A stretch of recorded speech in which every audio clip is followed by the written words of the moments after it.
ആലപ്പുഴയിൽ വാഹനാപകടത്തിൽ മരിച്ച പാലക്കാട് ശേഖരീപുരം സ്വദേശി ശ്രീദീപിന്റെ മൃതദേഹം വീട്ടിലേക്ക് എത്തിക്കുകയാണ്.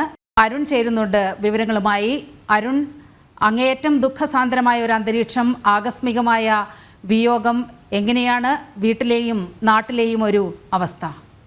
നീലിമ, അല്പസമയത്തിനകം തന്നെ ശ്രീദീപിൻ്റെ ഭൗതിക ശരീരം പാലക്കാട് ശേഖരീപുരത്തെ വസതിയിലേക്ക് എത്തിക്കും.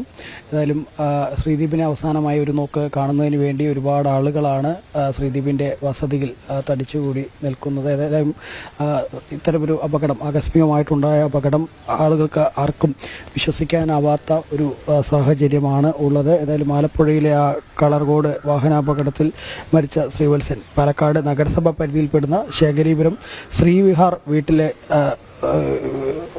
പാലക്കാട് ഭാരത് മാതാ സ്കൂൾ അധ്യാപകനായ വത്സൻ, അഭിഭാഷകയായ ബിന്ദു ദമ്പതികളുടെ മകനാണ്. ശ്രീദീപും ഭാരത് മാതാ സ്കൂളിലാണ് വിദ്യാഭ്യാസം പൂർത്തിയാക്കിയത്. അതിന് ഹഡിൽസ് താരമായിരുന്നു എന്നുള്ളതും പ്രത്യേകതയാണ്. രണ്ടാമത്തെ ശ്രമത്തിലാണ് എൻട്രൻസിലൂടെ മെഡിക്കൽ പഠനത്തിന് ആലപ്പുഴ മെഡിക്കൽ കോളേജിൽ MBBSന് പ്രവേശനം നേടിയത്.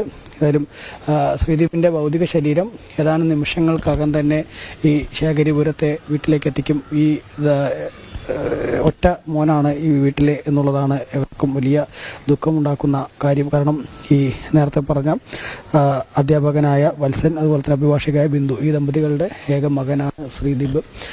ഈ ശ്രീദീപിനെ സംബന്ധിച്ചിടത്തോളം നേരത്തെ പറഞ്ഞ പോലെ പഠനത്തിലായാലും അതല്ലെങ്കിൽ മറ്റേ കായിക രംഗത്തായാലും ഒക്കെ വലിയ മികവ് പുലർത്തിയിട്ടുള്ള ഒരു വ്യക്തിയാണ്, ഒരു വിദ്യാർത്ഥിയാണ്.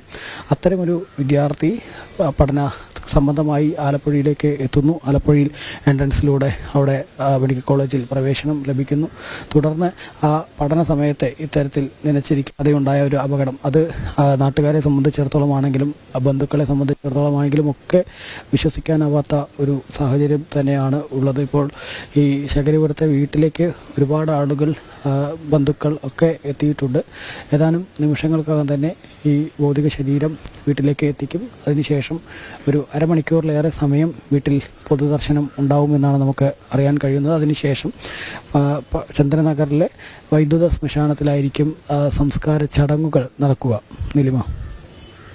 അരുൺ, ഇന്നലെ ഇതേ സമയം വീട്ടുകാരോടെല്ലാം ഈ മകൻ ശ്രീദീപ് സംസാരിച്ചു എന്നാണ് നമുക്ക് മനസ്സിലാക്കുന്നത്. ഈ സിനിമയ്ക്ക് പോകുന്ന കാര്യമൊക്കെ അമ്മയെ ഫോണിൽ വിളിച്ച് അറിയിച്ചിരുന്നു. ഈ മാതാപിതാക്കൾ നെഞ്ച് തകർന്ന അവസ്ഥയിൽ ആ മെഡിക്കൽ കോളേജിൽ എത്തിയതൊക്കെ, ആലപ്പുഴ മെഡിക്കൽ കോളേജിലേക്കൊക്കെ ഓടിയെത്തിയത് നമ്മൾ കണ്ടതാണ്.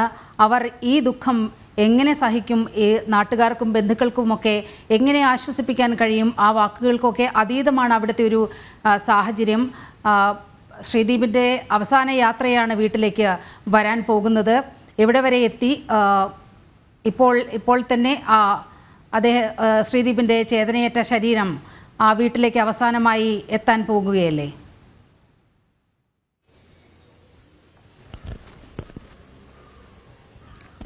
നീലിമ, തീർച്ചയായിട്ടും ഒരു 5 മണിക്ക് മുൻപായിട്ട് തന്നെ ഭൗതിക ശരീരം ഈ വസതിയിലേക്ക് എത്തും എന്നുള്ളതാണ് നമുക്ക് അറിയാൻ കഴിയുന്നത്.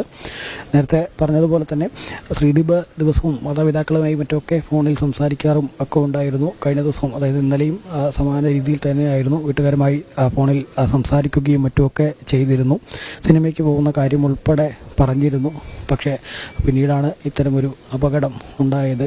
ഏതായാലും നേരത്തെ പറഞ്ഞതുപോലെ രക്ഷിതാക്കൾക്ക് ആലപ്പുഴയിൽ കളർകോടുണ്ടായ വാഹനാപകടത്തിൽ മരിച്ച പാലക്കാട് ശേഖരീപുരം സ്വദേശി ശ്രീദീപിൻ്റെ മൃതദേഹം അല്പസമയത്തിനകം തന്നെ അവിടെ എത്തുകയാണ്. അവനെ അവസാനമായി ഒരു നോക്ക് കാണാൻ സുഹൃത്തുക്കളും ബന്ധുക്കളും നാട്ടുകാരും അടങ്ങിയ വലിയൊരു ജനക്കൂട്ടം അവിടെ തിങ്ങി നിൽക്കുകയാണ്. അങ്ങേയറ്റം ദുഃഖാർദ്രമായ ഒരു സാഹചര്യമാണ് അവിടെ നിലനിൽക്കുന്നത്.